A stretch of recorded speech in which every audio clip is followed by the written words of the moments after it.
ஒரு ஊரில் ஒரு ராஜா இருந்தார். அவர் ஒரு பூனை வளர்த்தார். ரொம்ப செல்லமாக அவர் அந்த பூனையை வளர்த்தார். அவர் என்ன பண்ணுவார் தெரியுமா? இரவு நேரத்தில் அந்த பூனையோட தலையில் ஒரு விளக்கை வச்சுருவார். அந்த பூனை ரொம்ப ஜாக்கிரதையாக அந்த விளக்கு கீழே விழுந்துடாமல் பார்த்துக்கும்.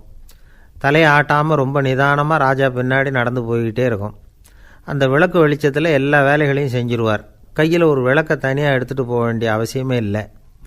விளக்கை தூக்கிட்டு போகிற வேலையை அந்த பூனை பார்த்துக்கும். அதனால் ராஜாவுக்கு அந்த பூனை மேலே ரொம்ப பிரியம். மந்திரிகளையெல்லாம் கூப்பிட்டு அவங்கக்கிட்ட சொல்லுவார், பார்த்தீங்களா இந்த பூனை எவ்வளவு விசுவாசமாக நடக்குது, என் பேரில் எவ்வளவு மரியாதை பார்த்தீங்களா அதுக்கு அப்படிம்பார். இதை கேட்டுவிட்டு அங்கேருந்த அமைச்சர்களில் ஒருத்தர் சொன்னார், மன்னா நீங்கள் சொல்கிறது சரிதான், இருந்தாலும் இந்த பூனையோட விசுவாசத்தை நாம் கொஞ்சம் சோதித்து பார்க்க வேண்டியிருக்கு அப்படின்னாராம். சரி, உங்கள் ஆசையை ஏன் கெடுக்கணும், நல்லா சோதித்து பாருங்கள் அப்படின்னு சொல்லிவிட்டார் ராஜா. உடனே அந்த அமைச்சர் என்ன பண்ணார் தெரியுமா? எங்கேயோ புறப்பட்டு போனார். ஒரு 5-6 எலிகளை பிடிச்சிக்கிட்டு வந்தார். அரண்மனையில் ராஜா ஏதோ வேலை பார்த்துக்கிட்டு இருக்கிறாரு. பக்கத்தில் அந்த பூனை ரொம்ப பணிவாக நின்றுக்கிட்டு இருக்குது. அது தலையில் விளக்கு எரிஞ்சிக்கிட்டு இருக்கு. அமைச்சர் தான் பிடிச்சிக்கிட்டு வந்த எலிகளை அந்த பூனை பார்வையில் படுறது மாதிரி எதிரில் விட்டார். அந்த எலிகள்லாம் அங்கேயும் இங்கேயும் ஓட ஆரம்பிச்சிது. அதை பார்த்தது பூனை, அவ்வளவுதான்.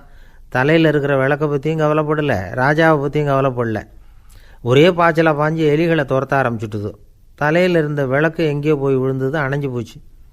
இருட்டில் ராஜா தடுமாற ஆரம்பிச்சுட்டார். இந்த சமயத்தில் அந்த அமைச்சர் மறுபடியும் விளக்கை ஏற்றினார். வெளிச்சம் வந்தது. அதுக்கப்புறம் அந்த அமைச்சர் பேசினார், அரசே, பூனையோட விசுவாசத்தை பார்த்தீங்களா? எலி அது கண்ணில் படுற வரைக்கும் தான் விசுவாசமாக இருந்தது. அது மாதிரி எலியை பார்த்ததும் எல்லாத்தையும் விட்டுட்டு அதை துரத்த ஆரம்பிச்சுட்டு பார்த்தீங்களா?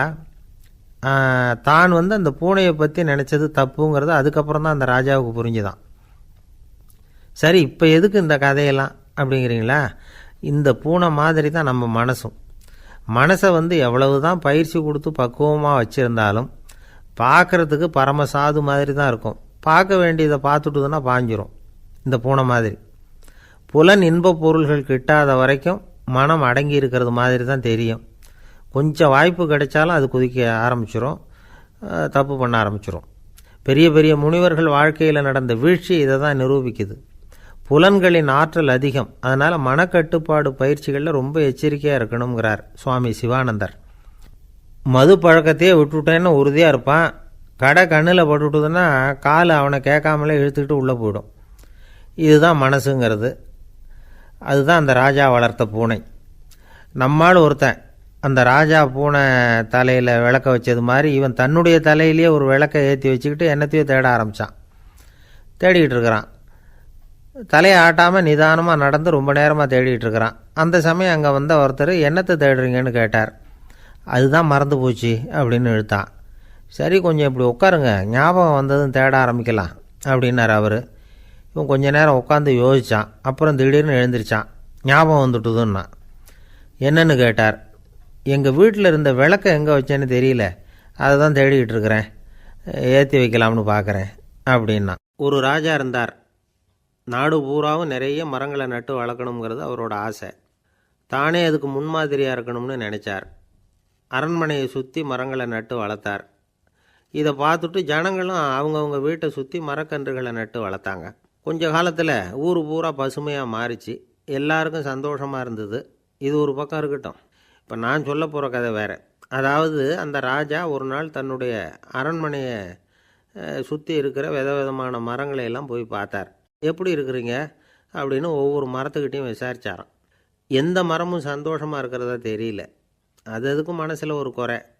முதல்ல ஆலமரத்துக்கிட்ட போனார். அது சொல்லிச்சு, மண்ணா, நான் நல்லா பெருசாக வளர்ந்துருக்கிறேன், அடர்த்தியாக இருக்கிறேன், கிளையெல்லாம் 4 பக்கமும் நல்லா படர்ந்து தான் இருக்குது, இருந்தாலும் எந்த பிரயோஜனமும் இருக்கிறதா தெரியல எனக்கு. என்னுடைய பழம்லாம் ரொம்ப சின்னதாக இருக்குது, என் கண்ணுக்கு சரியாக புலப்பட மாட்டேங்குது. நான் இருக்கிற சைஸுக்கு என்னுடைய கிளையில் இருக்கிற பழம்லாம் எவ்வளோ பெருசாக இருக்கணும், அது இத்தினூண்டு இருக்கிறது எனக்கு பெரிய அவமானமாக இருக்குது. இப்படி இங்கே நின்றுக்கிட்டு இருக்கிறதே ரொம்ப கூச்சமாக இருக்குது. ஒரு நல்ல புயல் வந்ததுன்னா பேசாமல் சாஞ்சு விடலாமான்னு பார்க்குறேன் அப்படின்னு புலம்புது ஆலமரம். சரி இருக்கட்டும்னு நினச்சிக்கிட்டு ராஜா அடுத்தபடியாக ஒரு அத்தி மரத்துக்கிட்ட போனார். அதுவும் புலம்ப ஆரம்பிச்சுட்டுது. நான் கூட பெரிய மரம்தான், இல்லை இலையெல்லாம் அழகாக தான் இருக்குது, பழம் அழகாக இருக்குது, இருந்தாலும் உள்ள விஷயம் இல்லையே, அத்தி பழத்தை புட்டு பார்த்தா அத்தனையும் சொத்தை அப்படின்னு பழமொழியே உண்டாயிட்டுதே. இப்படி ஒரு கெட்ட பேரோடு நான் இருக்கணுமா அப்படின்னு புலம்புது அது. சரி இது இருக்கட்டும் அப்படின்னு சொல்லி அடுத்தபடியாக வேப்ப மரத்துக்கிட்ட போனார். அது தன்னுடைய வேதனையை வெளியிட்டது. எனக்கு எவ்வளவோ மருத்துவ குணங்கள்லாம் இருக்கிறதா சொல்லிக்கிறாங்க, இருந்தாலும் என்ன பிரயோஜனம், என்னுடைய பழத்தை மனிதர்கள் யாரும் விரும்பி சாப்பிட்றது இல்லையே அப்படின்னுது. ராஜா அடுத்தாப்புல இருந்த ஒரு பனை மரத்துக்கிட்ட போனார். நான் நல்லா உயரமாக தான் வளர்ந்துருக்கிறேன், மற்ற மரங்கள்லாம் என்னை அண்ணாந்து தான் பார்க்கணும், இருந்தாலும் என்கிட்ட நிழலுக்காக யாரும் ஒதுங்கிறது இல்லையே அப்படின்னுது. என்ன இது எல்லா மரமும் இப்படி திருப்தி இல்லாமல் இருந்துக்கிட்டு இருக்குதே அப்படின்னு நினச்சிக்கிட்டே ராஜா அடுத்தபடியாக அங்கே இருந்த ஒரு பைன் மரத்துக்கிட்ட போனார். அழகாக உயரமாக பசுமையாக தான் இருந்தது, ஆனால் பழமோ பூவோ கிடையாது. அதை நினச்சி அது வருத்தப்பட்டுக்கிட்டு இருக்குது. ஓக் மரம் அது ஒன்று நின்றுட்டு இருந்தது. அது என்ன சொல்லிச்சுன்னா, இலையுதிர் காலத்தில் என் மேலே இருக்கிற எல்லா இலைகளும் உதிர்ந்து போடுது, முடி கொட்டின மனிதர்கள் மாதிரி மொட்டையாக நான் நிற்க வேண்டியிருக்குது, என்ன வாழ்க்கை இது அப்படின்னு சொல்லி அழுத்துக்கிட்டது. சரி புளிய மரம் என்ன சொல்லுது பார்ப்போம்னு அதுக்கிட்ட போனால், என்னுடைய நிழலில் யாருமே தங்க மாட்டாங்க, உடம்புக்கு சூடுன்னு ஒதுங்கி போயிடுவாங்க, அடிமரத்தை பார்த்திங்கன்னா பட்டையெல்லாம் உறிஞ்சி பார்க்குறதுக்கே கேவலமாக இருப்பேன் அப்படின்னுது அது. முருங்கை மரம் என்ன சொல்லிச்சு தெரியுமா, என்னுடைய இலை காயெல்லாம் சாப்பிட்றவங்களுக்கு சத்து கொடுக்கறது வாசம்தான், ஆனால் என் உடம்புல சத்தே கிடையாது, கொஞ்சம் வேகமாக காற்று அடிச்சதுன்னா முறிஞ்சி விழுந்துடுறேன், என்ன வாழ்க்கை இது அப்படின்னு சொல்லி அது வருத்தப்பட்டது. ராஜா யோசனை பண்ணார், என்ன இது மரங்கள் பூமியின் வரங்கள்னு சொல்கிறோம், மழை பெய்யறதுக்கு அதுதான் காரணம், பூமி செழிப்பாக இருக்கிறதுக்கும் அதுதான் காரணம், வீடு கட்டுறதுக்கு மரம், நாற்காலி செய்ய உபயோகப்படுத்துறதுக்கும் அதுதான் உபயோகப்படுது, மனுஷனுக்கு வேண்டிய ஆகாரங்களையும் கொடுக்குது, இப்படிலாம் இருந்தும் எல்லா மரமும் நிம்மதி இல்லாமல் இருந்துக்கிட்டு இருக்குதே அப்படின்னு நினச்சார். அப்போது அங்கே இருந்த ஒரு மகிழ மரம் அவர் கண்ணில் பட்டுது. அந்த மரம் மட்டும் கொஞ்சம் நிம்மதியாக மகிழ்ச்சியாக இருக்கிறது மாதிரி தெரிஞ்சுது. உடனே ராஜா அதுக்கிட்ட போனார். உனக்கு மனசில் எதுவும் குறை இல்லையான்னு கேட்டார். இல்லை நான் சந்தோஷமாக தான் இருக்கேன்னு அந்த மகிழ மரம். அப்படியான்னு ஆச்சரியமாக கேட்டார் ராஜா. ஆமாம் மன்னா, இந்த இடத்துல நீங்கள் ஒரு முருங்கை மரத்தையோ வேப்ப மரத்தையோ கூட நட்டிருக்கலாம், ஆனால் இந்த இடத்துல நடுறதுக்கு என்ன தேர்ந்தெடுத்துருக்குறீங்க, அதுவே எனக்கு பெருமை, அதுவே எனக்கு திருப்தி அப்படின்னு தான் மகிழ மரம். மகிழ மரம் சாதாரணமாக தான் இருக்கும், இளம் மஞ்சள் நிறத்தில் பூக்கள், அது காய்ந்தும் மனம் வீசும். மகிழ மரம் மாதிரி மன திருப்தியோடு வாழறதுக்கு நாம் கற்றுக்கணுமா. நாம் இந்த உலகத்தில் ஒரு நாயாவோ நரியாவோ கூட பிறந்திருக்கலாம், மனுஷனாக பிறந்திருக்கிறோம், அதுவே பெருமை தானே. இந்த நிறைவு தான் மகிழ்ச்சியின் ரகசியம். ஒரு பையன் அப்பா கிட்ட போய், அப்பா நீங்கள் இந்த உலகத்தில் ஒரு மனுஷனாக பிறந்தது என்னோட அதிர்ஷ்டம் நானா. ஏண்டா அப்படி சொல்கிறேன்னு இருக்கார் அப்பா. நீங்கள் ஒரு கரடியாக பிறந்திருந்தா இந்நேரம் நானும் ஒரு கரடி குட்டியாக தானே இருந்திருப்பேன் அப்படின்னு நானா பையன். இந்த உலகத்தில் நாம் நல்லபடியாக இருக்கணும்னா அதுக்கு முக்கியமாக தேவைப்படுறது ரெண்டு, ஒன்று செல்வம், இன்னொன்று அறிவு. சரி, இது ரெண்டில் சிறந்தது எது அப்படின்னு ஒரு கேள்வி கேட்டால் என்ன பதில் சொல்கிறது? இதே கேள்வியை ஹஸ்ரத் அலி அவர்கள்கிட்ட கேட்டாங்களாம். அவர் ஒரு பெரிய அறிஞர். கேள்வி கேட்டவங்களும் சாதாரண ஆட்கள் இல்லை, இவங்களும் அறிஞர்கள். ஒரு நாள் ஹஸ்ரத் அலி அவர்கள்கிட்ட 10 அறிஞர்கள் வந்தாங்களாம். ஐயா, நாங்கள் 10 பேரும் உங்ககிட்ட ஒரே கேள்வியை தான் கேட்க வந்திருக்கிறோம், ஆனால் எங்கள் 10 பேருக்கும் நீங்கள் தனித்தனியாக பதில் சொல்ல முடியுமா அப்படின்னு கேட்டிருக்காங்க. அதாவது அவங்க ஒரே கேள்விக்கு இவர்கிட்ட இருந்து 10 விதமான பதில் எதிர்பார்க்குறாங்க. சரி கேளுங்க, என்ன கேள்வி அப்படின்னார் அவர். அப்போ தான் அவங்க கேட்டாங்களாம், செல்வம் அறிவு இது ரெண்டில் சிறந்தது எது, இதுதான் கேள்வி. ஹஸ்ரத் அலி என்ன பண்ணார் தெரியுமா, அவங்கள ஒவ்வொருத்தராக கூப்பிட்டார், ஒவ்வொரு விதமான பதிலை சொல்லி அனுப்புனார். முதல்ல ஒருத்தரை கூப்பிட்டார், சொன்னார், அறிவுங்கிறது தீர்க்கதரிசிகள், ஞானிகள், மகான்கள் இவங்களோட பரம்பரை சொத்து, ஆனால் செல்வங்கிறது கொடுங்கோலரின் ஆயுதம், அதனால் அறிவு தான் சிறந்தது அப்படின்னார். ரெண்டாவது ஆளை கூப்பிட்டார், உங்ககிட்ட செல்வம் இருந்தால் நீங்கள் தான் அதை காப்பாற்றணும், ஆனால் அறிவு உங்களை எப்பவும் காப்பாற்றும், ஆகவே அறிவு தான் சிறந்தது அப்படின்னார். மூணாவது ஆளை கூப்பிட்டார், செல்வந்தனுக்கு எப்போதும் விரோதிகள் அதிகம், ஆனால் அறிஞனுக்கு நண்பர்கள் அதிகம், அதனால் அறிவு தான் சிறந்ததுன்னார். அடுத்தவரை கூப்பிட்டார், செல்வம் அடுத்தவங்களுக்கு கொடுக்க கொடுக்க குறையும், ஆனால் கல்விங்கிறது அதிகரிச்சுக்கிட்டே வரும், கொடுக்கறதுனால குறையாது, அதனால் அறிவு தான் சிறந்ததுன்னார். இன்னொருத்தரை கூப்பிட்டார், அறிவுள்ளவன் எப்பவும் அதை அடுத்தவங்களுக்கு வாரி வழங்கிக்கிட்டே இருப்பான், அதனால் அவங்ககிட்ட தாராளத்தன்மை இருக்கும், ஆனால் செல்வந்தன்கிட்ட கஞ்சத்தனம் தான் இருக்கும், அதனால் அறிவு தான் சிறந்ததுன்னார். ஆறாவது நபரை கூப்பிட்டார், செல்வத்தை கள்வர்கள் திருடிட்டு போக முடியும், ஆனால் அறிவை அப்படி திருடிட்டு போக முடியாது அப்படின்னார். 7வது நபரை கூப்பிட்டார். செல்வம் கால ஓட்டத்தில் அழிஞ்சிரும், ஆனால் அறிவை கால ஓட்டம் ஒன்றும் பண்ண முடியாது, ஆகவே அறிவே சிறந்ததுன்னார். 8வது ஆளை கூப்பிட்டு சொன்னார், செல்வத்துக்கு எப்பவும் எல்லை உண்டு, நிறைவு உண்டு, அளவு உண்டு, கணக்கு உண்டு, ஆனால் அறிவுக்கு அப்படிப்பட்ட எல்லை எதுவும் கிடையாது, அதனால் அதுதான் சிறந்ததுன்னார். அடுத்தவனை கூப்பிட்டார். செல்வம் உள்ளத்தில் உள்ள ஒளியை போக்கிவிடும், இருட்டை உண்டாக்கிவிடும், விரிந்த மனப்பான்மையை குறுகலாக்கிவிடும். ஆனால் அறிவு அப்படி இல்லை, இருண்ட உள்ளத்தில் ஒளியை பாய்ச்சி அதை விசாலப்படுத்துது, அதுதான் சிறந்ததுன்னார். கடைசியாக 10வது நபரை கூப்பிட்டார். செல்வம் மனசில் செருக்கை உண்டாக்குது, ஆணவத்தை ஏற்படுத்துது, அதனால் நானே கடவுள்னு நினைக்கிற அளவுக்கு மனுஷனை தாழ்த்தி விடுது. ஆனால் அறிவு பணிவையும் பண்பாட்டையும் வளர்க்குது, அதனால் அறிவு தான் சிறந்ததுன்னார். ஆக இப்படி 10 பேருக்கும் 10 விதமாக பதில் சொன்னது மூலமாக ஹஸ்ரத் அலி அவர்கள் அறிவு தான் செல்வத்தை விட சிறந்தது அப்படிங்கிறதுக்கு 10 காரணங்களை சுட்டி காட்டியிருக்கார். அந்த அறிஞர் 10 பேர் கேட்ட ஒரே கேள்விக்கு 10 பதில் சொன்னார். நமக்கு வேண்டிய ஒருத்தர் 10 பேர் கேட்ட கேள்விக்கு ஒரே பதில் சொல்லி சமாளித்தார். கேள்வி என்ன தெரியுமா? என்கிட்ட வாங்கின கடனை எப்போயா திருப்பி கொடுக்க போகிற? இதுதான் அந்த 10 பேரும் கேட்ட ஒரே கேள்வி.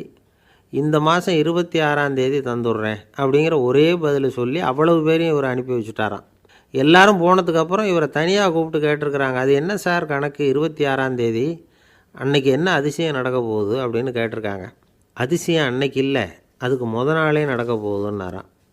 விவரமாக சொல்லுங்கன்னு இருக்காங்க. வேறு ஒன்றும் இல்லைங்க, 26ஆம் தேதி தானே எல்லாரையும் வர சொல்லியிருக்கிறேன், அதுக்கு நாளே நான் புறப்பட்டு தலைமறைவாயிட போகிறேன் அப்படின்னாராம் ரொம்ப பெருமையாக. துருக்மேனியாவில் அஷ்காபாத் அப்படின்னு ஒரு நகரத்தில் ஒரு புவியியல் விஞ்ஞானி இருந்தார்.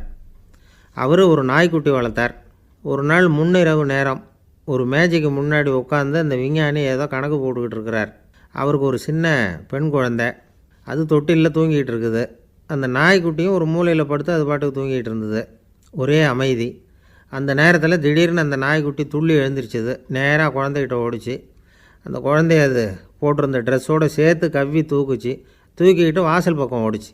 நாய்க்குட்டி குழந்தைய கவ்வி தூக்க முடியுமாங்கிற சந்தேகம் உங்களுக்கு இல்லையா? நீங்கள் நம்ம ஊர் நாய்க்குட்டியவே பார்த்து பழக்கப்பட்டிருக்கீங்க, அதனால் நம்புறதுக்கு சிரமமாக இருக்கும். அந்த ஊர்லெலாம் அது ரொம்ப ஸ்ட்ராங்காக இருக்கும், ஒரு ஏதோ கண்ணுக்குட்டி மாதிரி இருக்கும். விஞ்ஞானி அதை பார்த்துட்டார். உடனே அந்த நாய்க்கு வெறி பிடிச்சிட்டுதுன்னு முடிவு பண்ணிவிட்டு தன்னோட கை துப்பாக்கி எடுத்துக்கிட்டு ஓடி வந்தார்.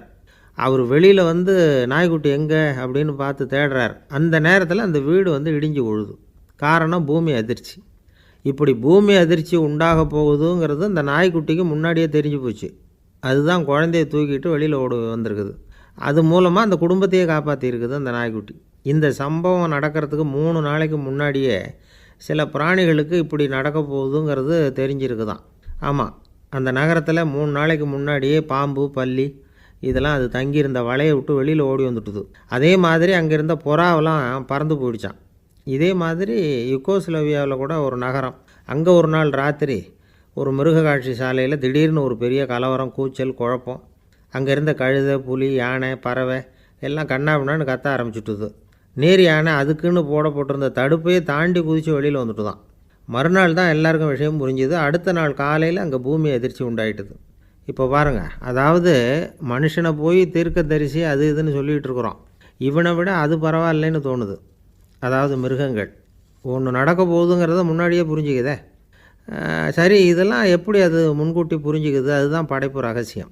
அதை கண்டுபிடிக்கிறதுக்கு தான் மனுஷன் ஆராய்ச்சி பண்ணிகிட்டு இருக்கிறான்.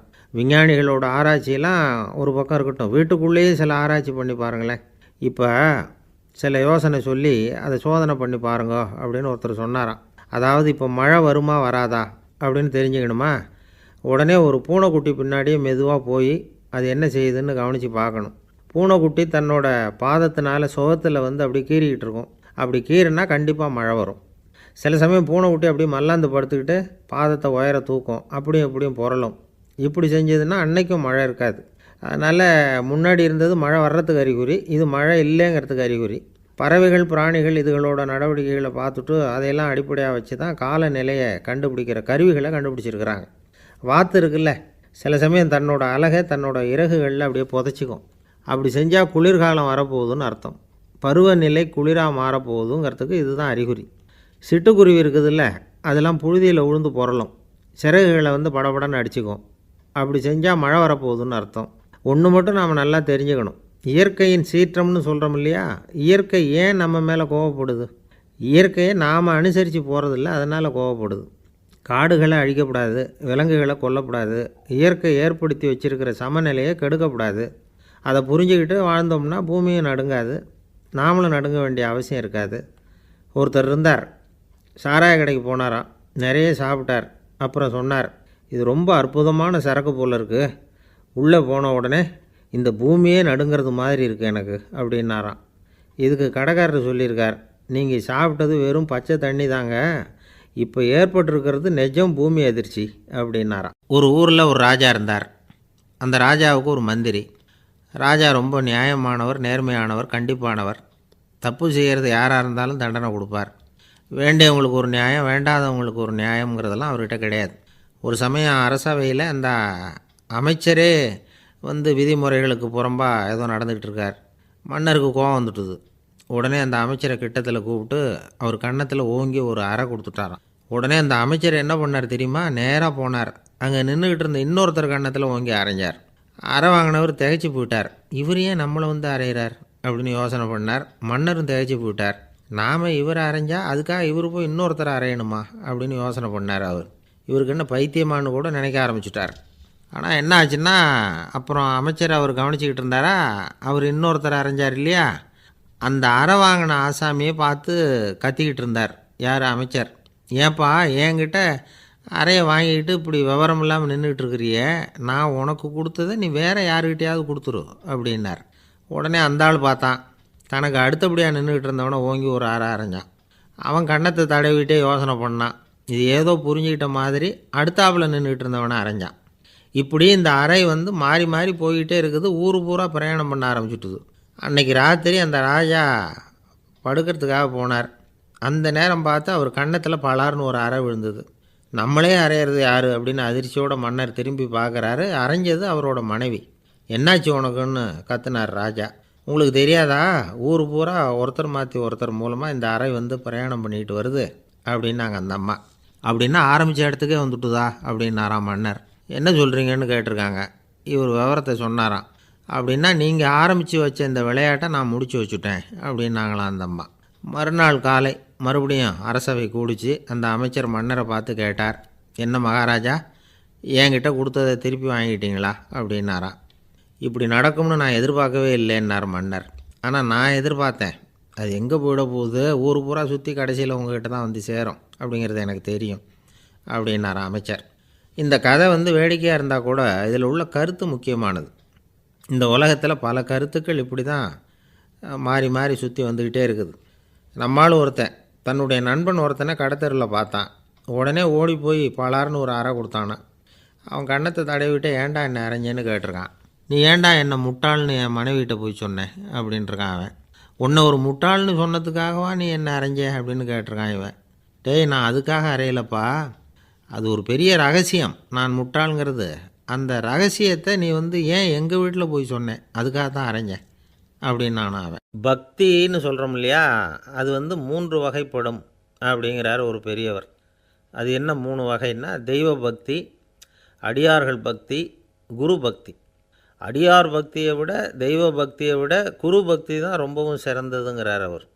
தெய்வத்துக்கிட்ட செஞ்ச பாவம் குருநாதர்கிட்ட தீர்ந்துருமா, குருநாதர்கிட்ட செஞ்ச பாவம் தெய்வத்துக்கிட்ட போனாலும் தீராதான்.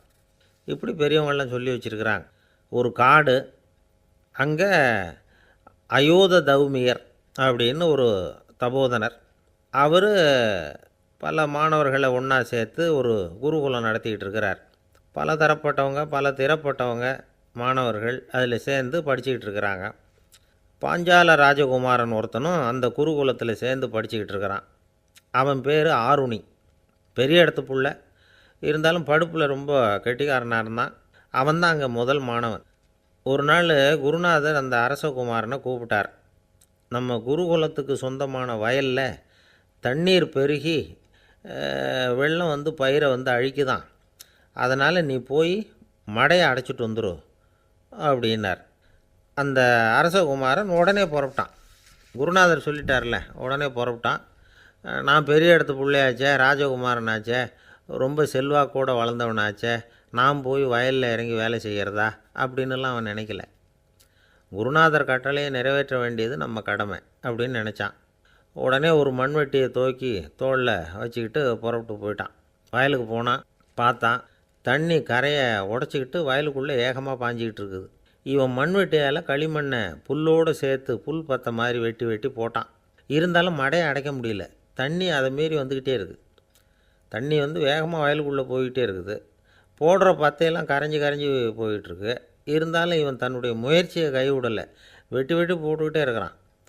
காலையில் அங்கே போனவன் சாயந்தரம் வரைக்கும் இப்படி செஞ்சுக்கிட்டு இருக்கிறான். உடம்பும் மனசும் ரொம்பவும் சோர்ந்து போச்சு. இருந்தாலும் குருநாதர் இட்ட கட்டளையை நிறைவேற்றாமல் இருக்கிறோமேங்கிற ஒரு குறை அவனுக்கு இருக்குது. குரு கட்டளையை நிறைவேற்றாத நான் இன்னமும் இருக்கணுமா அப்படின்னு யோசனை பண்ண ஆரம்பிச்சிட்டான்.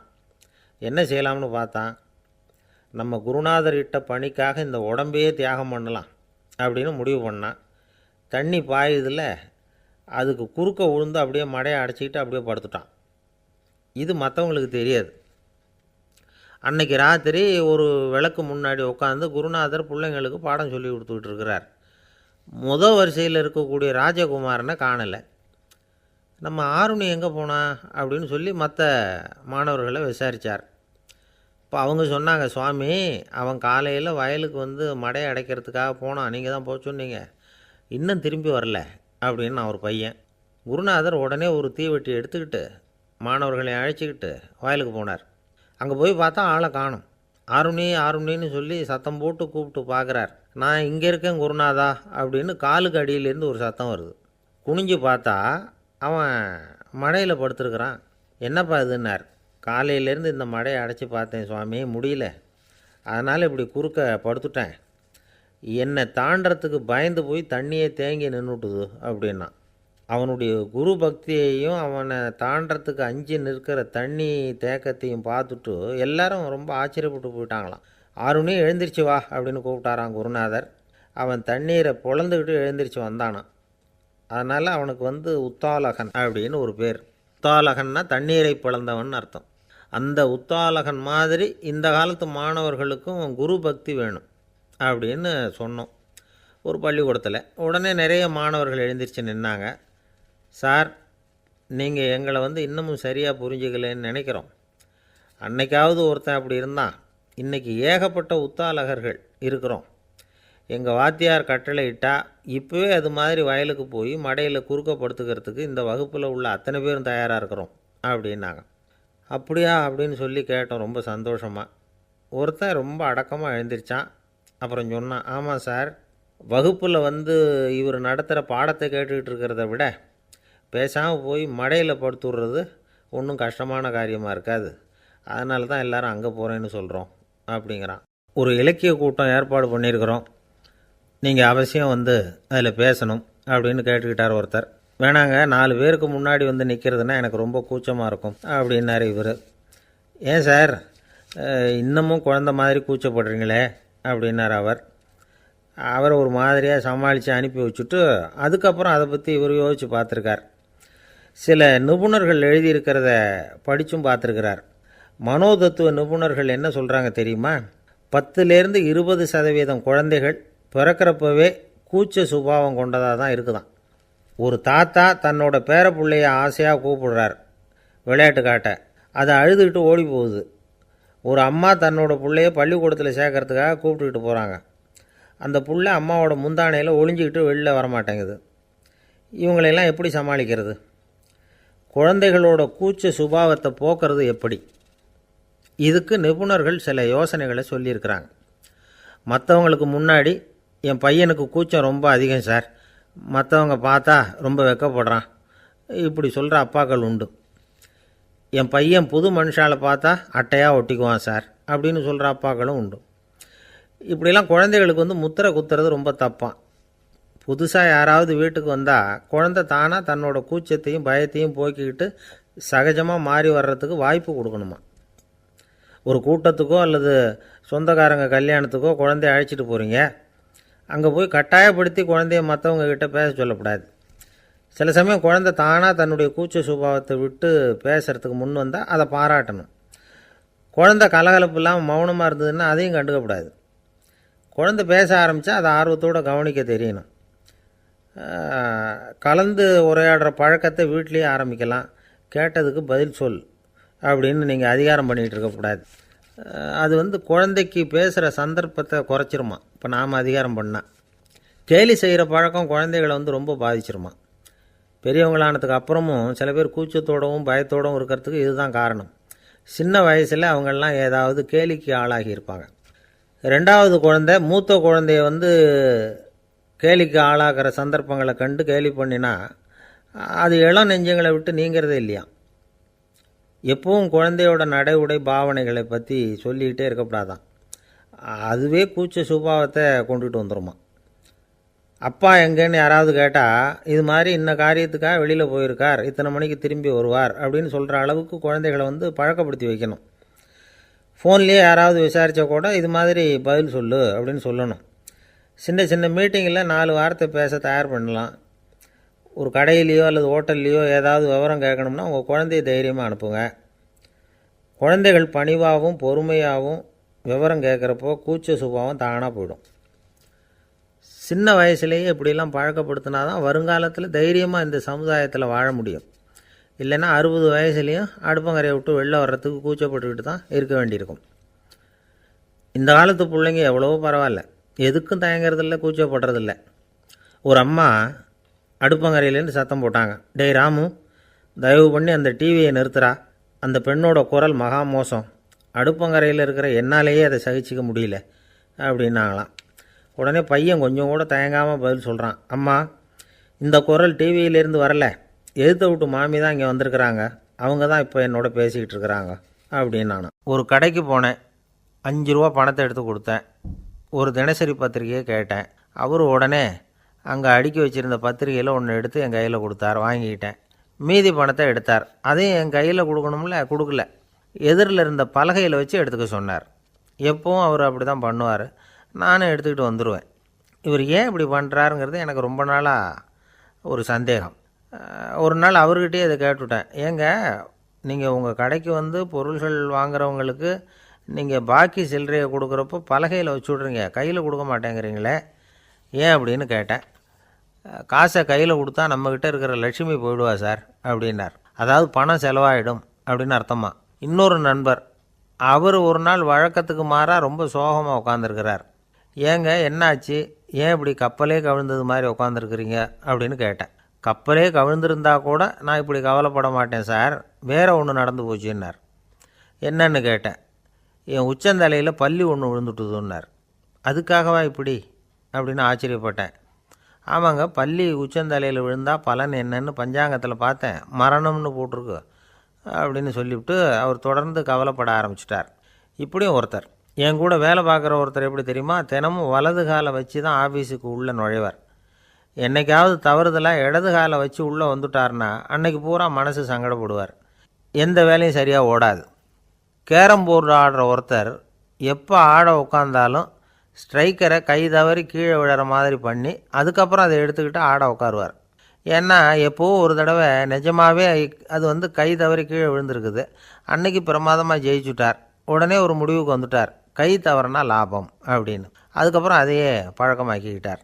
பூனை குறுக்க போனால் சகனம் சரியில்லைன்னு நினைக்கிறவங்க உண்டு. ஆனால் ஒருத்தர் எப்படி தெரியுமா, அவர் வெளியில் கிளம்புற சமயம் பக்கத்து வீட்டு ரேடியோவில் மியாவ் மியாவ் பூனைக்குட்டின்னு பாட்டு சத்தம் கேட்டால் கூட போதும், சகனம் சரியில்லைன்னு பிரயாணத்தை கேன்சல் பண்ணிவிடுவார்.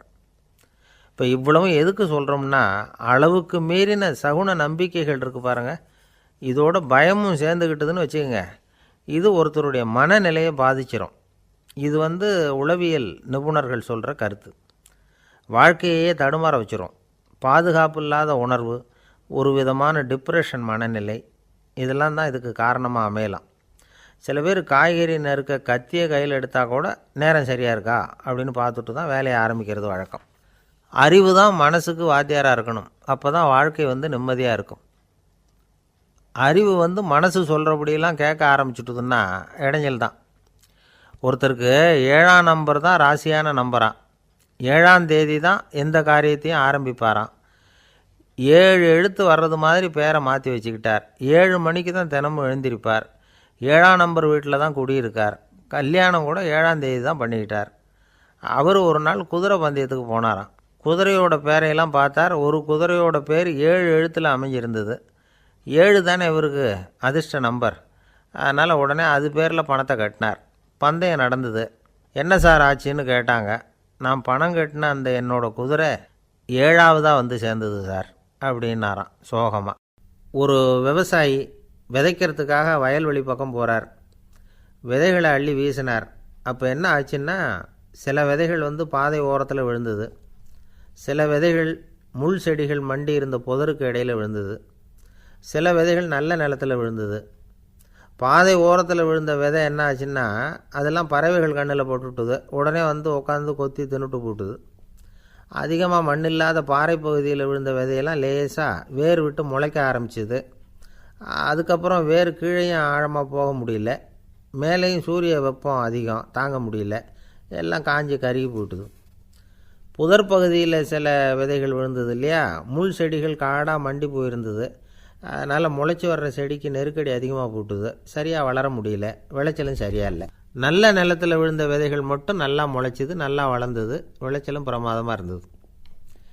இந்த கதையை சொல்லிவிட்டு கேட்க செவியுள்ளோர் கேட்கட்டும் அப்படிங்கிறார் இயேசு பெருமான். ஆமாம், இயேசு கடலில் நின்ற படகு ஒன்றில் உட்காந்துருக்கிறார். கடற்கரையில் ஏராளமான மக்கள் உட்காந்துருக்கிறாங்க. அந்த சமயத்தில் தான் இயேசு வந்து ஓமைகள் மூலமாக மக்களுக்கு பல உண்மைகளை சொல்லிகிட்டு இருக்கிறார். மக்கள் அந்த கதையை கேட்டுட்டு ஒன்றும் புரியாமல் முழிக்கிறாங்க. அதை கவனித்த இயேசு அந்த ஓமையை விளக்க ஆரம்பித்தார். இதில் அந்த விதைக்கிறவர் தான் இறைவன். அவருடைய வார்த்தைகளை விதைக்கிறார். அந்த வார்த்தைகளை கேட்கிற மக்கள் அந்த விழுந்த விதைகள் மாதிரி 4 வகையானவர்கள். சில பேர் பாதை ஓரத்தில் விழுந்த விதைகள் மாதிரி. இறைவன் வார்த்தைகளை அவங்க கேட்குறாங்க. ஆனால் தீய எண்ணங்கள் செய்கைகள் மூலமாக விதைக்கப்பட்ட வார்த்தைகள் அழிஞ்சு போடுது. இறைவன் வார்த்தைகளை கேட்ட உடனே மகிழ்ந்து போய் உடனே சில பேர் அதை ஏற்றுக்கிறாங்க. இவங்கெல்லாம் அந்த பாறை பகுதியில் விழுந்த விதைகள் மாதிரி. அதனால் இவங்கெல்லாம் வேறு இல்லாதவங்க. கொஞ்ச காலத்துக்கு இறை வார்த்தைகளுக்கு கீழ்ப்படிந்து நடப்பாங்க. அதனால் ஏதாவது இடைஞ்சல் ஏற்பட்டால் உடனே தடுமாறுவாங்க. தங்கள்கிட்ட இருக்கிற நல்ல பண்புகளை விட்டுட்டு பாவ வழிகளுக்கு போயிடுவாங்க. முள் செடிகளுக்கு இடையில் விழுந்த விதைகள் மாதிரி உள்ளவங்க யாருன்னா, இவங்களுக்கு உலக கவலை உண்டு. செல்வத்தின் மீது மயக்கம் உடையவர்கள். உலக ஆசைகள் இவங்களுக்குள்ளே பூந்துடுறதுனால அங்கே இருக்கிற நல்ல பண்புகள் வந்து மறைஞ்சு போயிடுது. அதனால் அவங்களும் உபயோகம் இல்லாதவங்களாக ஆயிடுறாங்க. நல்ல மனிதர்கள் நல்ல நிலத்தில் விழுந்த விதைகளுக்கு ஒப்பானவர்கள். இவங்க வந்து இறை வார்த்தையை கேட்குறாங்க, அதை ஏற்றுக்கிறாங்க. அவங்களும் நல்லபடியாக வாழுறாங்க. அடுத்தவங்களுக்கும் உபயோகமாக இருப்பாங்க. இதுதான் இயேசு சொன்ன விளக்கம். நல்ல வார்த்தைகளை கேளுங்கள், நல்ல வார்த்தைகளை ஏற்றுக்கொள்ளுங்கள், அடுத்தவங்களுக்கு உபயோகமாக இருங்க. இதுதான் பெரியவங்கள்லாம் நமக்கு சொல்லுகிற உபதேசம். ஒரு அப்பா தன்னுடைய மகனுக்கு உபதேசம் பண்ணார். இதை பாருப்பா, நல்ல வார்த்தைகளை கேட்கணும். எப்போதுமே மகன் வந்து அப்பா பேச்சை கேட்குறது நல்லது அப்படின்னாராம். நீ ஏதாவது ஒரு தப்பு பண்ணால் என் தலையில் ஒரு முடி நரைச்சி வெள்ளையாக போடும்பா. நீ செய்கிற ஒவ்வொரு தப்புக்கும் என் தலையில் ஒவ்வொரு முடி வெள்ளையாயிடும் அப்படின்னாராம். பையன் யோசித்தான். அப்பா, இப்போ தான் எனக்கு புரியுது.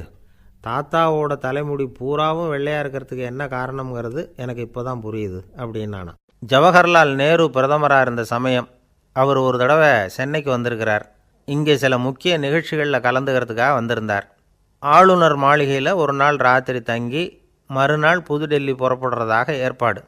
நிகழ்ச்சியிலெல்லாம் முடிச்சுக்கிட்டு ஆளுநர் மாளிகையில் தங்கியிருக்கிறார்.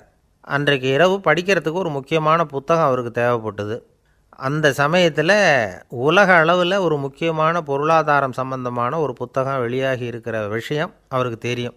அந்த புத்தகம் மெட்ராஸுக்கு வந்திருக்குமா, அது இங்கே கிடைக்குமா அப்படின்னு விசாரிச்சிருக்கிறார் நேருஜி. அவர் இப்படி கேட்ட உடனே அங்கே இருந்தவங்கள்லாம் ரொம்ப பரபரப்பாக செயல்பட ஆரம்பிச்சுட்டாங்க. முக்கியமான இடங்கள்ல எல்லாம் விசாரிச்சிருக்கிறாங்க, அந்த புத்தகம் உங்கள்கிட்ட இருக்கான்னு. சென்னையில் உள்ள கன்னிமாரா நூல் நிலையத்துக்கு எப்படியும் அந்த புத்தகம் வந்திருக்கணும் அப்படின்னு ஒரு நம்பிக்கை. அங்கே விசாரித்தாங்க. அந்த புத்தகம் 2 நாளைக்கு முன்னாடி தான் அங்கே வந்திருக்குது அப்படிங்கிற விஷயம் தெரிஞ்சுது. உடனே எல்லோரும் அங்கே ஓடினாங்க. அவங்களுக்கு இன்னொரு சந்தேகம்.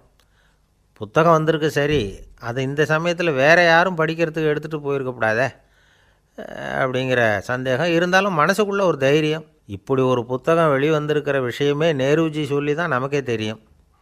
அதுவும் இல்லாமல் உலக பொருளாதாரம் சம்பந்தமான ஏதோ ஒரு புத்தகம் அது. அதை போய் இந்த நேரத்தில் அவ்வளவு ஆர்வமாக யார் எடுத்துகிட்டு போயிட போகிறாங்க அப்படிங்கிற தைரியம். இந்த தைரியத்தோடு அந்த நூல் நிலையத்துக்கு ஓடினாங்க. புத்தகத்தை தேடினா அது கிடைக்கல. யாரோ எடுத்துகிட்டு போயிருக்கிறாங்க. நேருவுக்கு மட்டுமே தெரிஞ்சிருந்த அந்த புத்தகம் பற்றின விஷயம் சென்னையில் வேற ஒருத்தருக்கும் தெரிஞ்சிருக்குது. உடனே எல்லாரும் பரபரப்பாக அந்த அதுக்குன்னு இருக்கிற ரிஜிஸ்டர் இருக்குல்ல, பதிவேடு, அதை புரட்டி பார்க்குறாங்க யார் எடுத்துகிட்டு போகிறாங்கன்னு தெரிஞ்சுக்கிறதுக்காக. எடுத்துகிட்டு போனவங்க அதில் கையெழுத்து போட்டிருப்பாங்கல்ல, அதை பார்த்து யாருன்னு தெரிஞ்சுக்கலாம் அப்படிங்கிறதுக்காக தான் அதை புரட்டுறாங்க. அதோ அந்த புத்தகத்தோட பேர் பக்கத்தில் அதை எடுத்துக்கிட்டு போனவங்க கையெழுத்து உத்து பார்க்குறாங்க எல்லாரும். அதில் போட்டிருக்குது பேர் CN அண்ணாதுரை அப்படின்னு எழுதியிருந்தது. அவர் தான் பேரறிஞர் அண்ணா. நேரு படிக்க விரும்பின ஒரு புத்தகத்தை அதே நேரம் படிக்க விரும்பின இன்னொரு தலைவர் இவர். படிக்கிறதுல அவருக்கு இருந்த ஆர்வத்தை நாம் தெரிஞ்சுக்கணும்னா அதுக்கு எவ்வளவோ சம்பவங்கள் இருக்குது. கடைசி காலத்தில் அவர் அடையாறு மருத்துவமனையில் படுத்திருக்கிறார். அவருக்கு ஒரு முக்கியமான அறுவை சிகிச்சை செய்ய வேண்டியிருக்குது அவசரமாக. அமெரிக்காவிலேருந்து டாக்டர் மில்லர் வந்திருக்கிறார். அவர்கிட்ட கேட்குறார், டாக்டர் நாளைக்கே அறுவை சிகிச்சை செய்ய போகிறீங்களா அப்படின்னு. ஆமாங்கிறார் டாக்டர் மில்லர். நாளைக்கு மறுநாள் செஞ்சுக்கிறேனே அப்படின்னாரான் அண்ணா. ஏன் ஏதாவது நாள் பார்க்குறீங்களான்னு கேட்டிருக்கார். இல்லை, ஒரு புத்தகத்தை படிச்சுக்கிட்டு இருக்கிறேன், அதை நாளைக்குள்ளே முடிச்சிருவேன், அதுக்கப்புறம் நான் இறந்தாலும் கவலை இல்லை அப்படின்னாரான் இவர். அவர் தான் அறிஞர் அண்ணா. சங்ககால நூல்கள்லேருந்து சமீபத்தில் வந்த நூல்கள் வரைக்கும் எல்லாம் அவர் படிச்சிருக்கிறார்.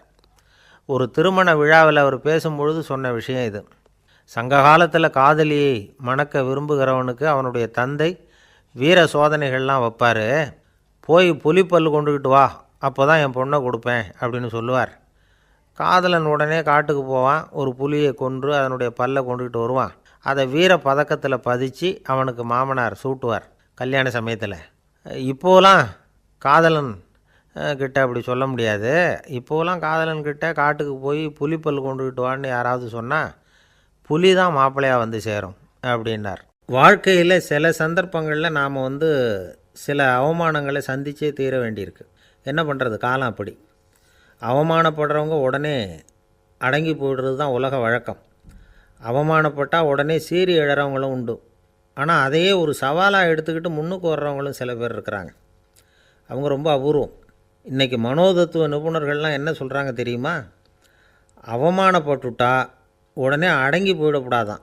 அதையே ஒரு சவாலாக எடுத்துக்கிட்டு மனசில் ஒரு வைராக்கியத்தோடு முயற்சி பண்ணினா வாழ்க்கையில் எல்லாரும் முன்னேறலாமா. அவமானங்கிறத நாம் வைராக்கியமாக மாற்றிக்கணும். அதுதான் வெற்றிக்கு வழி. ராமர் இந்த பூமியில் பிறந்ததே ஒரு வைராக்கியத்தினால தான் சார் அப்படின்னார் ஒருத்தர். எப்படிங்க அது அப்படின்னு கேட்டேன். அவர் சொன்னார், தசரதருக்கு ராமர் குழந்தையாக பிறக்கணும், அப்போ தான் இங்கே இருக்கிற கஷ்டங்கள்லாம் நீங்கும் அப்படின்னு சர்வ லோகமும் எதிர்பார்த்துக்கிட்டு இருக்குது. ஆனால் அவர் எப்போ பிறப்பார் அப்படின்னு யாருக்கும் தெரியல. அந்த காரியம் சீக்கிரம் நடக்கணுமே, அதுக்கு என்ன பண்ணுறது? நாரதர் வந்தார் ஒரு நாள் தசரதரை தேடி. தசரதா, உனக்கு ஒரு செய்தி தெரியுமான்னு ஆரம்பித்தார். அவர் எப்பவும் இப்படித்தானே ஆரம்பிக்கிறது வழக்கம். என்ன விஷயம்னு கேட்டார் தசரதர். தசரதா, நீ அடிக்கடி உன்னோட தேரில் ஏறிக்கிட்டு தேவலோகத்துக்கு போகிற, அங்கே போகிற வர்ற எல்லாம் பண்ணிகிட்ருக்க, எல்லாம் சரி.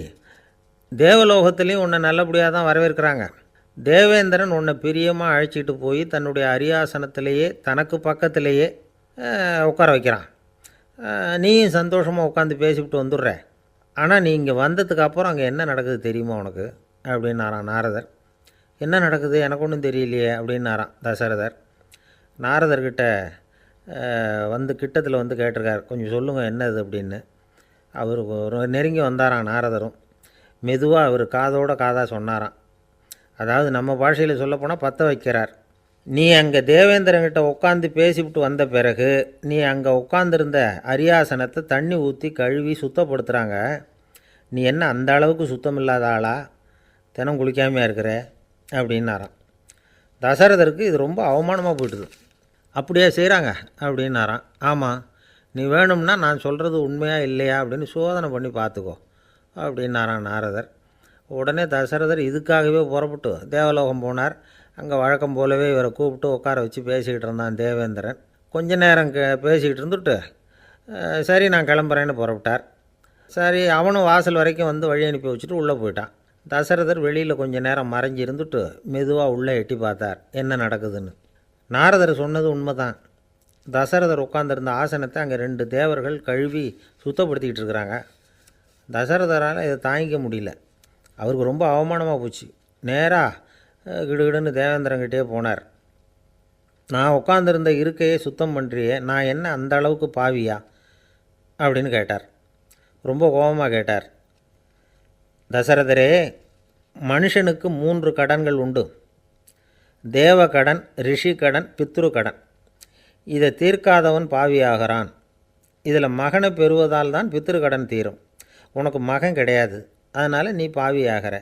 பாவி உட்காந்துருந்த இடம்ங்கிறதுனால அதை சுத்தம் செய்ய வேண்டியது எங்கள் கடமை அப்படின்னு நானும் தேவேந்திரன். இந்த இடத்துல தசரதருக்கு ஏற்பட்ட அவமானம் ஒரு வைராக்கியமாக மாறிச்சு. தேவேந்திரனே கேட்டுக்கோ, ஒரு மகனை பெற்ற பிறகு தான் இந்த சபையில் மறுபடியும் அடி எடுத்து வைப்பேன் அப்படின்னு சொல்லிவிட்டு போயிட்டாராம். போய் புத்திர காமேஷ்டி யாகம் பண்ணார். புத்திரர்கள் பிறந்தார்கள். இந்த கதையில் உள்ள கருத்து என்னென்னா, தேவேந்திரன் தசரதரை அப்படி அவமானப்படுத்தலைன்னா அவருக்கு இப்படி ஒரு வைராக்கியம் பிறந்திருக்குமா? யோசித்து பார்க்கணும். நமக்கு ஏற்படுகிற சில அவமானங்களையும் வைராக்கியமாக மாற்றிக்குவோம். அப்படி மாற்றிக்கிட்டோம்னா வாழ்க்கையில் முன்னேறலாம். நம்ம ஆளுங்க சில பேர் அவமானத்தை வைராக்கியமாக மாற்றிக்கிறது எப்படி தெரியுமா? நம்மக்கிட்ட ஒரு பையன் சொன்னான், எங்கள் அப்பா என்னை எல்லாருக்கும் முன்னாடி வச்சு திட்டிவிட்டார், பொறுப்பு இல்லாமல் ஊர் சுற்றுறேன்னு சொல்லி அவமானப்படுத்தி விட்டார். இனிமேல் நீ என் முகத்திலேயே முழிக்காதரா போடான்னு வேறு சொல்லிவிட்டார். எனக்கு ரோஷம் வந்துட்டுது. அந்த அவமானத்தை வைராக்கியமாக மாற்றிக்கிட்டேன். அன்னையிலேருந்து அவர் முகத்திலேயே முழிக்கிறது இல்லை அப்படின்னா. அப்படியான்னு கேட்டோம். ஆமாங்க, அவர் வீட்டில் இல்லாத நேரமாக பார்த்து உள்ளே சமையல் கட்டுக்கு போய் சாப்பிட்டுட்டு நைஸாக வெளியில் வந்துடுவேன் அப்படிங்கிறான் அவன். இமயமலை அடிவாரத்தில் ஒரு மடம். அங்கே ஒரு சன்னியாசி இருந்தார். அவர்கிட்ட ஒருத்தர் வந்தார். சுவாமி, ஆசையை உதற நினைக்கிறேன், முடியல, ஒட்டிக்கிட்டே வருது அப்படின்னாராம். இப்படி உட்கார, ஒரு கதை சொல்கிறேன் அப்படின்னு சொல்லி அவர் சொல்ல ஆரம்பித்தாராம். அவர் சொன்ன கதை என்னென்னா, ஒரு ஊரில் ஒரு ஆள் இருந்தான். அவன் பேர் குப்புசாமி. அவன்கிட்ட எப்பவும் ஒரு பழைய தொப்பி இருக்கும், விடவே மாட்டான். அதனால் அவனை எல்லோரும் தொப்பி சாமி அப்படின்னு தான் கூப்பிடுறது வழக்கம். ஒரு புது தொப்பி வாங்கிக்கப்படாதாப்பா அப்படின்னு நண்பர்கள்லாம் சொல்லி பார்த்தாங்க. பணத்துக்கு எங்கே போவேன் அப்படின்னு விட்டானான். பணம் வச்சுருக்கான், செலவு பண்ண மனசு வரல. மகா கஞ்சன். பழைய பாட்டில்கள்லாம் வாங்கி விற்றுக்கிட்டு இருந்தான். அப்படி ஒரு தடவை பழைய கண்ணாடி சாமான்களை ஏலத்தில் எடுத்தப்போ அதில் ஒரு அருமையான சென்ட்டு பாட்டில் கிடச்சிது. உடனே ஒரு ஐடியா பண்ணான். அந்த சென்ட்டை சின்ன சின்ன பாட்டில்களில் அடைச்சி ஜன்னல் ஓரமாக அடுக்கி வச்சுட்டான். அதை விற்றா நிறைய பணம் கிடைக்குமே. அதனால் இதுக்கு இடையில் ஒரு நாள் அவன் அப்படியே உட்காந்துருந்தான். அந்த நேரம் நண்பன் வந்தான். ஏண்டா, உன் பழைய தொப்பியை மாற்றப்படாதா? ஊரில் எல்லோரும் கேலி பேசுகிறாங்களே உன்னை தொப்பி சாமின்னு அப்படின்னு சொல்லி கேட்டிருக்கான். இந்த சென்ட்டு பாட்டில் விற்றதும் பணம் வரும், அதுக்கப்புறம் பார்க்கலாம் அப்படின்னு நானா இவன். சரி வா, நீச்சல் குளத்துக்கு போயிட்டு வருவோம் அப்படின்னு கூப்பிட்ருக்கான் நண்பன். 2 பேரும் போனாங்க. அதே நேரம் அந்த ஊர் நீதிபதியும் அங்கே குளிக்க வந்தாராம். அவர்கிட்ட இருந்தது விலை வசந்த ஒரு புது தொப்பி. அதை அங்கே இருந்த ஸ்டாண்டில் மாட்டிவிட்டு குளிக்க போனார். இதுக்கிடையில் குப்புசாமி குளிச்சுட்டு வந்தான். அவனுடைய பழைய தொப்பியை காணலை. அந்த புது தொப்பியை பார்த்தா இது நண்பனுடைய வேலை தான் அப்படிங்கிறதாக புரிஞ்சுக்கிட்டு அதை எடுத்து மாட்டிகிட்டு வந்துட்டான். நீதிபதி குளிச்சுட்டு வந்து பார்க்குறாரு, தொப்பியை காணும். போலீஸில் புகார் கொடுத்தார். அவங்க தேடினாங்க. ஒரு மூலையில் பழைய தொப்பி கிடச்சிது. அடடா, இது நம்ம குப்புசாமியோட தொப்பி இல்லையா அப்படின்னு நானா ஒருத்தன். உடனே அவன் வீட்டுக்கு தேடிட்டு போயிருக்காங்க. அங்கே போய் பார்த்தா புது தொப்பி அங்கே இருக்குது. உடனே அவனுக்கு 1000 ரூபா அபராதம் போட்டாங்களாம். அவன் பணத்தை கட்டிவிட்டு ரொம்ப எரிச்சலோடு வீட்டுக்கு வந்தான். பழைய தொப்பி கண்ணில் பட்டுது. மறுபடியும் உன்னால் தானே எனக்கு 1000 ரூபா நஷ்டம் அப்படின்னு சொல்லி அதை எடுத்துக்கிட்டு அப்படி போயிருக்கான். அந்த ஊர் குளத்தில் வீசி எரிஞ்சிட்டு வந்துட்டான். அது மீன் பிடிக்கிற ஒருத்தன் கையில் சிக்கிச்சு. அவன் வர்ற வழியில் அதை எடுத்து வேகமாக வீசி எறிஞ்சான். அது நேராக குப்புசாமி வீட்டு ஜன்னல் வழியாக உள்ளே இந்த சென்ட்டு பாட்டில்கள் மேலே விழுந்து எல்லாம் உடஞ்சி நொறுங்கி போச்சு. குப்புசாமி பார்த்தான். தோட்டத்தில் ஆழமாக ஒரு குழியை வெட்டினான். அந்த தொப்பியை போட்டான், மூடிவிட்டான். இதை அடுத்த வீட்டுக்காரன் பார்த்தான். ஏதோ புதையல் தான் வச்சுருக்கான் போல இருக்குன்னு நினச்சான். போலீஸில் போய் புகார் கொடுத்துட்டான். மறுபடியும் போலீஸ் குழியை தோண்டினாங்க. பழைய தொப்பி மறுபடியும் வெளியில் வந்தது. எல்லோரும் சிரிக்கிறாங்க. அன்னைக்கு ராத்திரியே அந்த தொப்பியை எடுத்துக்கிட்டு நேராக புறப்பட்டான். ஒரு கல்லில் அதை சேர்த்து கட்டி குடிநீர் தொட்டி இருக்கும்ல, அதில் போட்டுட்டு வந்துட்டான். இனிமேல் என்ன பண்ணும் பார்ப்போன்னு. ஒரு நாள் திடீர்னு குழாயெல்லாம் அடைப்பட்டு போச்சு. மாநகராட்சி அலுவலர்கள் வந்து என்னன்னு பார்த்தா அந்த பழைய தொப்பி குழாயை அடைச்சிக்கிட்டு இருக்குது. இது குப்புசாமியோட தொப்பிங்கிறது தான் எல்லாருக்கும் தெரியுமே. உடனே குடிநீரை வந்து பாழாக்கணத்துக்காக குப்புசாமிக்கு கோர்ட்டு 2500 ரூபா அபராதம் போட்டுவிட்டுது. அதையும் கட்டிவிட்டு வெளில வந்தான். கடைசியாக முடிவு பண்ணான். ஒரு நெருப்பு குச்சியை கிழிச்சான், தொப்பியை கொளுத்தினான், எரிஞ்சுது. எடுத்து வெளில எரிஞ்சான். கொஞ்ச நேரத்தில் தீ அணைப்பு படம் வந்துட்டுது. ஆமாம், இவன் எடுத்து எரிஞ்சது வெளியில் விழுந்து வீட்டு கூரையே பற்றிக்கிட்டு எரிய ஆரம்பிச்சுட்டுது. அவனோட பணத்தாசையும் அதோடு சேர்ந்து எரிஞ்சு போச்சான். இப்படி ஒரு கதை. இந்த கதையை சொல்லி முடித்தார் அந்த இமயமலை அடிவாரத்தில் இருந்த சன்னியாசி. இப்போ அந்த குப்புசாமி எங்கே இருக்கிறான்னு கேட்டார் எதிரில் இருந்தவர். இதோ உன் எதிரிலே இருக்கிறான், நான் தான் அந்த குப்புசாமி அப்படின்னாரான் அந்த சன்னியாசி. அந்த குப்புசாமிகிட்ட இருந்தது மாதிரி ஒரு பழைய தொப்பி நம்ம ஒவ்வொருத்தர்கிட்டையும் உண்டு. அதை எப்படி தொலைக்கிறதுன்னு தெரியாமல் தடுமாறிக்கிட்டு இருக்கிறோம். அது என்ன தொப்பிங்கிறீங்களா? அதுதான் நம்மை சூழ்ந்திருக்கிற மாயை அப்படிங்கிறார் சுவாமி சின்மயானந்தர். மெய்ஞானம் கிடைக்கிறப்போ மாயை வந்து எரிஞ்சு போகும் அப்படிங்கிறது அவருடைய கருத்து. நம்மால் ஒருத்தர் வேகமாக ஓடி வந்தார். காலில் மாட்டியிருந்த பழைய செருப்பு ரெண்டையும் ஆவேசமாக தூக்கி ஒரு கிணத்துல போட்டுட்டு வெறுங்காலோடு நடந்து வந்துக்கிட்டு இருக்கிறார். ஏன் அப்படி பண்ணீங்க அப்படின்னு கேட்டோம். அந்த செருப்புக்கு சொந்தக்காரன் வந்து பின்னாடி வந்துக்கிட்டு இருக்கிறான், அதனால் அப்படி பண்ணேன் அப்படிங்கிறார் இவர். ஒரு ஊரில் ஒரு இளைஞன் இருந்தான். ஒரு நாள் அவன் ஒரு குருவை தேடிக்கிட்டு புறப்பட்டான்.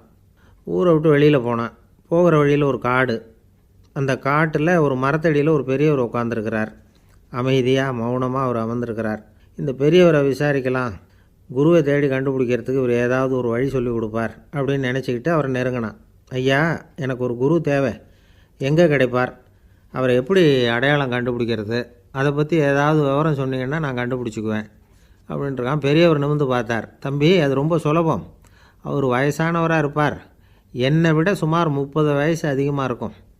அவர் ஒரு மரத்தடியில் தான் உட்காந்துருப்பார் அப்படின்ட்டுருக்கான். சரிங்க பெரியவரே, அது என்ன மாதிரியான மரம், எப்படி இருக்கும் அப்படின்னு கேட்டிருக்கான். பெரியவர் அந்த விவரங்களையும் சொல்லியிருக்கிறாரு. அது மட்டும் இல்லை, சந்திக்கிற நாள், நேரம், வினாடி முதற்கொண்டு எல்லா விவரங்களையும் துல்லியமாக சொன்னாராம். இவ்வளவு விவரங்களை இவரால் எப்படி சொல்ல முடியுது அப்படின்னு இவனுக்கு ஆச்சரியம். இருந்தாலும் அந்த பெரியவர் கடைசியாக ஒரு விவரம் சொன்னார். அது என்ன தெரியுமா? எப்படியும் நீ அவரை சந்திக்கிறதுக்கு ஒரு 30 வருஷம் ஆகும் அப்படின்னு சொல்லிவிட்டாரான். ரொம்ப நன்றிங்க பெரியவரே அப்படின்னு சொல்லிவிட்டு அந்த இளைஞன் புறப்பட்டுருக்கான். இப்போ அவனுக்கு குரு பற்றின விவரம் எல்லாம் கிடச்சிட்டுது, சந்திக்கிற நேரமும் தெரிஞ்சுட்டுது. ஆனால் 30 வருஷம் அவரை தேடி அலைய வேண்டியிருக்குமே. அவன் தேட ஆரம்பித்தான். காடு மலை எல்லாம் சுற்றி அலைஞ்சான். பல வருஷங்கள் தேடினான், அழுத்து போயிட்டான். கடைசியில் அவனுக்கும் வயசாகிட்டுது. கடைசியில் தன்னுடைய சொந்த ஊருக்கே திரும்பி போய்கிட்டு இருந்தான். அங்கே ஒரு மரத்தடியில் அவன் தேடிக்கிட்டு இருந்த குருநாதர் கிடைச்சார். யார் அவருன்னா, 30 வருஷத்துக்கு முன்னாடி வழி சொல்லி கொடுத்தாரில்ல அதே பெரியவர். அவருக்கு இப்போ 30 வயசு அதிகமாக இருந்தது. அதே மரம். அன்னைக்கு பெரியவர் சொன்ன அடையாளம் இப்போ பொருத்தமாக இருந்தது. இப்போ அந்த பெரியவர் சொன்னார், சரியாக வந்து சேர்ந்துட்டேன், வா, உனக்காக தான் நான் இவ்வளவு காலமும் காத்துக்கிட்டு இருந்தேன் அப்படின்னாரான். என்ன சொல்கிறீங்கன்றிருக்கான். 30 வருஷத்துக்கு முன்னாடி என்கிட்ட வந்தியே, அப்போவே என் காலம் வந்து முடிஞ்சு போயிருந்தது. அப்போவே என்ன உனக்கு அடையாளம் தெரியல, அதனால் இவ்வளவு காலம் உனக்காக காத்துட்ருக்கும்படி ஆகிட்டுது அப்படின்னாரான். ஐயா, அப்போவே நீங்கள் சொல்லியிருக்கலாமே, இதுதான் 30 வருஷம் கழித்து நீ சந்திக்க போகிற இடம், நான் தான் உன்னுடைய குரு அப்படின்னு சொல்லியிருக்கலாமே அப்படின்ட்டுருக்கான். அந்த பெரியவர் சிரிச்சுக்கிட்டே இதுக்கு பதில் சொன்னாராம். நான் எவ்வளவோ விவரமாக தான் சொன்னேன், நீ சரியாக புரிஞ்சிக்கல. காரணம், அப்போ நீ போதுமான அளவுக்கு பக்குவம் பெற்றிருக்கவில்லை, அதனால் புரியும் சக்தி இல்லாமல் போயிட்டுதப்போ 30 ஆண்டு காலம் நீ அலைஞ்சி தெரிஞ்சிருக்கிற. அது காரணமாக இப்போ உனக்கு அந்த பக்குவம் வந்துட்டுது, அதனால தான் அடையாளம் காண முடிஞ்சுது, நானே உன்னுடைய குரு அப்படின்னாராம். இதிலேருந்து என்ன தெரியுதுன்னா, ஆன்மீகத்தில் மாணவனாக சேர்றதுக்கு கூட ஒரு பக்குவத்தன்மை தேவைப்படுது. ஒரு பெரிய ஞானி, அவர்கிட்ட ஒரு சீடனாக இருக்க ஒருத்தன் வந்தான். எதிரில் நின்னான். ஞானி அவனை வெகு நேரம் உற்று பார்த்தார். அப்புறம் சொன்னார், சீடனாக இருக்கிறது ரொம்ப சிரமம்னார். நான் தயாராக இருக்கிறேன்னா. அது இன்னமும் சிரமமாச்சே, இங்கே வந்து குருவாக இருக்கிறது மட்டுமே சுலபம் அப்படின்னாராம். அப்படின்னா நான் குருவாகவே ஆகிடுறேன் அப்படின்னானா. இது போலவே இந்த காலத்தில் கதை ஒன்று உண்டு. ஒரு பள்ளிக்கூடத்தில் வகுப்பு ஆசிரியர் மாணவனை திட்டிக்கிட்டு இருந்தார்.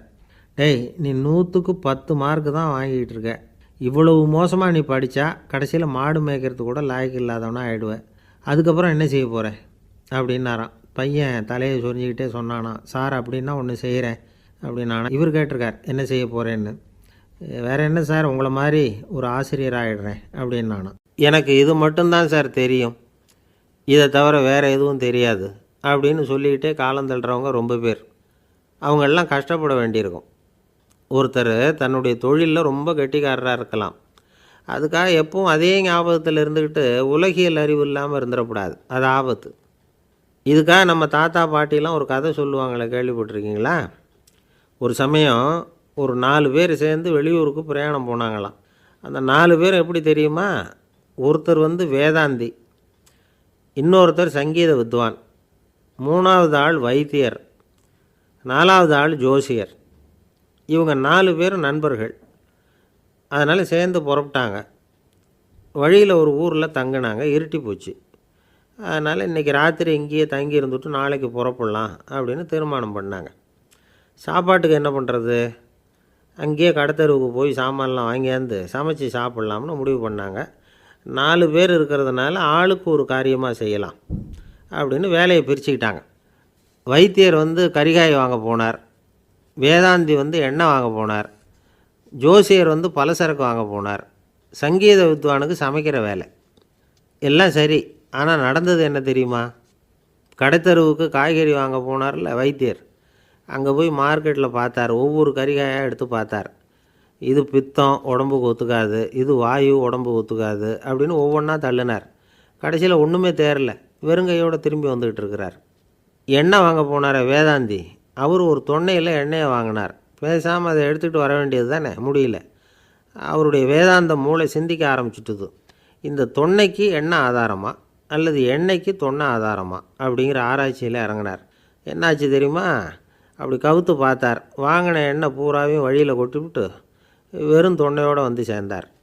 பலசரக்கு வாங்க போனார் ஜோசியர், அவர் ஒரு வழியில் பார்த்தாரு. வழியில் வந்தவங்களெல்லாம் அங்கங்கே ஒரு மரத்தடியில் உட்கார வச்சு அவங்களுக்கெல்லாம் ஆர்வம் சொல்ல ஆரம்பிச்சிட்டார். அப்படி ஒவ்வொருத்தராக சொல்லி முடிச்சுட்டு கடத்தருக்கு போய் சேர்ந்தார். இவர் அங்கே போய் சேர்றதுக்குள்ளே ரொம்ப நேரம் ஆகிட்டுது. கடையெல்லாம் பூட்டிவிட்டு போயிட்டாங்க. என்ன செய்கிறது? அவரும் வெறுங்கையோடு திரும்பி சேர்ந்தார். சரி, இவங்க கதை தான் இப்படி ஆச்சு. அங்கே சமைக்கிறதுக்காக உட்காந்துருந்தார் சங்கீத வித்வான், அவர் கதை என்னாச்சு தெரியுமா? அங்கே அவர் அடுப்பை பற்ற வச்சு ஒலையை கொதிக்க வச்சார். அதாவது ஒரு பானையில் தண்ணியை ஊற்றி அடுப்பில் வச்சார். அது கொதிக்க ஆரம்பிச்சிது. தண்ணி கொதிக்கிற சத்தம் இருக்குதுல்ல, அது இவருக்கு தாளம் போடுறது மாதிரி இருந்தது. ஒரே குஷி, பாட ஆரம்பிச்சிட்டார். பாடிக்கிட்டே உற்சாகமாக கையில் இருந்த கரண்டியால் அந்த பானையில் தட்டினார், தாளம் போடுறதா நினச்சிக்கிட்டு. அவ்வளவுதான், பானை பட்டுன்னு உடஞ்சி போச்சு. தலையில் கையை வச்சுக்கிட்டு அவரும் உட்காந்துட்டார். எந்த தொழில் தெரிஞ்சாலும் சரி, அதை புத்திசாலித்தனமாக பயன்படுத்த தெரியலன்னா ஆபத்து தான். அதுக்காக தான் இந்த கதை. ஒரு பஸ்ஸு டிரைவர் ரொம்ப கெட்டிக்காரரு. பஸ்ஸை ரொம்ப திறமையாக ஆபத்து இல்லாமல் ஓட்டினதுக்காக பரிசுலாம் வாங்கினவர். அவரே ஒரு படகு ஓட்டுறதுக்காக அழைச்சிட்டு போயிருக்கிறாங்க, மோட்டார் படகு. அதையும் ரொம்ப திறமையாக தான் ஓட்டிகிட்டு போயிருக்கிறாரு. நடுக்கடலில் போனதும் படகு நின்று போச்சு. மோட்டாரில் ஏதோ கோளாறு. என்ன செய்யலாம் அப்படின்னு அந்த டிரைவரை கேட்டிருக்கிறாங்க படகுல இருந்தவங்கெல்லாம்.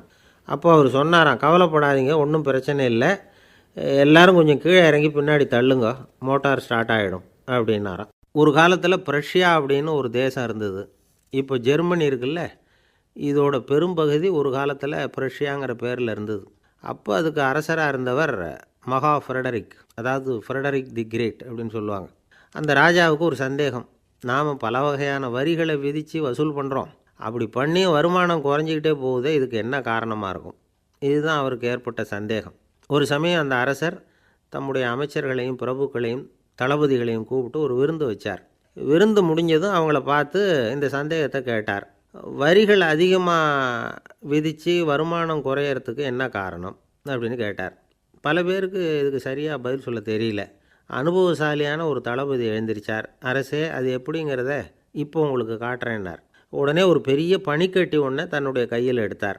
அதை அப்படியும் எப்படியும் திருப்பி பார்த்தார். அப்புறம் அடுத்தவர்கிட்ட கொடுத்தார். அவரும் அதை அப்படியும் இப்படியும் திருப்பி பார்த்துட்டு அடுத்தபடியாக இருந்தவர்கிட்ட கொடுத்தார்.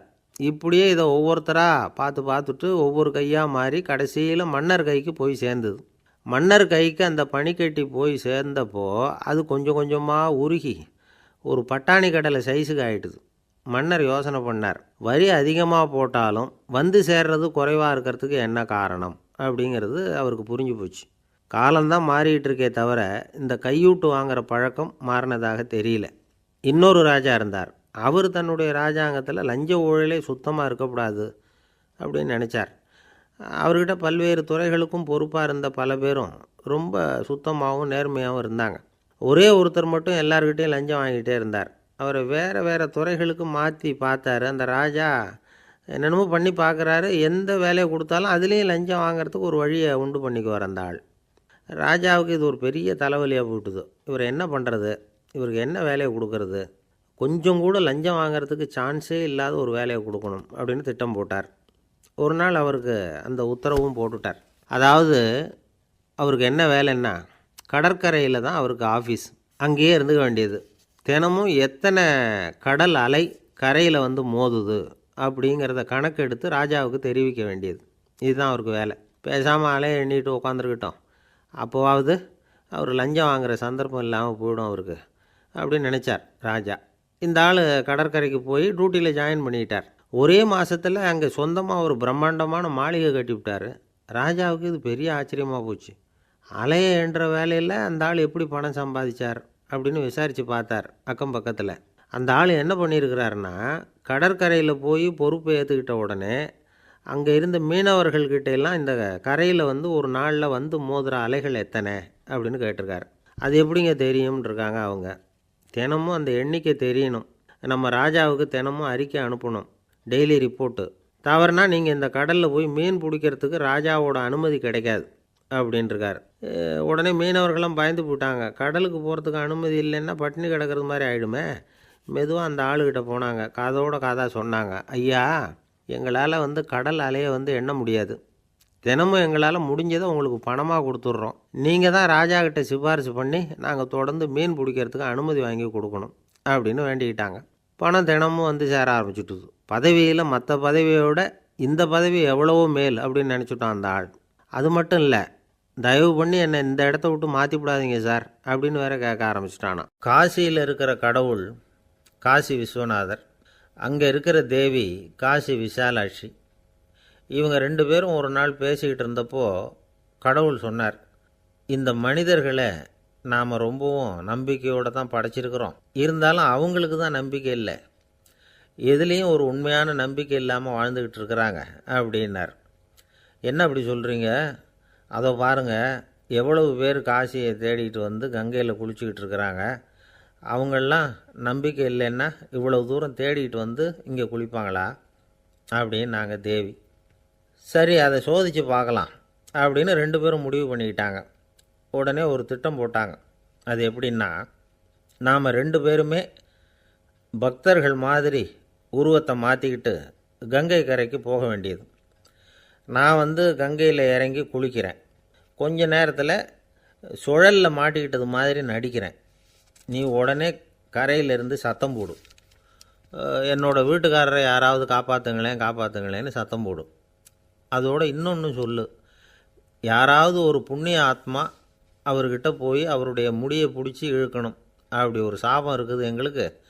புண்ணிய ஆத்மா, அதாவது எந்த பாவமும் செய்யாத இல்லாத ஒருத்தர் தான் அவரை காப்பாற்ற முடியும். அப்படிப்பட்டவங்க யாராவது வெள்ளத்தில் குதித்து என்னுடைய கணவரை காப்பாற்றுங்கோ அப்படின்னு நீ சத்தம் போடு, கூச்சல் போடு, என்ன நடக்குதுன்னு பார்க்கலாம் அப்படின்னார் கடவுள். சரின்னு சொல்லி ரெண்டு பேருமா சாதாரண பக்தர்கள் மாதிரி கங்கை கரைக்கு வந்து சேர்ந்தாங்க. அவர் இறங்கி குளித்தார். திட்டம் போட்டது மாதிரியே சுழலில் மாட்டிக்கிட்டது மாதிரி கத்துனார். கரையில் இருந்த அந்த அம்மா, ஐயோ என் கணவரை காப்பாற்றுங்களேன், யாராவது காப்பாற்றுங்களேன்னு கத்துனாங்க. பல பேர் ஓடி வந்தாங்க. உடனே இவங்க, பாவம் இல்லாத புண்ணிய ஆத்மா ஒருத்தரால் தான் என்னுடைய கணவர் காப்பாற்றப்படணுங்கிறது விதி, அப்படி ஒரு சாபம் இருக்குது, அதனால் புண்ணிய ஆத்மா யாராவது அவர்கிட்ட போய் அவர் முடியை பிடிச்சி தூக்குனா அவரை காப்பாற்றி போடலாம் அப்படின்னாங்க. இவங்க இப்படி சொன்னதும் எல்லாரும் திகைச்சு போய் நின்றுட்டாங்க. ஒவ்வொருத்தருக்கும் அவங்க செஞ்ச பாவம்லாம் ஒவ்வொன்றா ஞாபகத்துக்கு வர ஆரம்பிச்சுட்டுது. சரி, இதுக்கு நாம் லாயக்கு இல்லை அப்படின்னு சொல்லி ஒதுங்கி போக ஆரம்பிச்சிட்டாங்க எல்லாம். இந்த சமயத்தில் யாரோ ஒருத்தர் வேகமாக ஓடி வந்தார். ஆற்றுல குதித்தார். அவர்கிட்ட போனார், முடியை பிடிச்சார், தூக்குனார், அவரை காப்பாற்றி கரைக்கு கொண்டுட்டு வந்துட்டார். அப்படி காப்பாற்றின அந்த ஆளை இவங்க ரெண்டு பேரும் தனியாக கூப்பிட்டுக்கிட்டு ஒரு மண்டபத்துக்கு வந்துட்டாங்க. வந்து விசாரிக்கிறாங்க. நீ யாரப்பா அப்படின்னு கேட்குறாங்க. ஏதும் தெரியாத மாதிரி.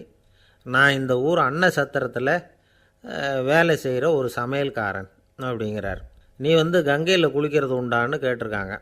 நான் இந்த ஊர்லேயே தான் இருக்கிறேன், இருந்தாலும் தினமும் கங்கையில் குளிக்கிறதில்ல, எப்போவாவது ஒரு நாள் அங்கே குளிப்பேன் அப்படின்னார்.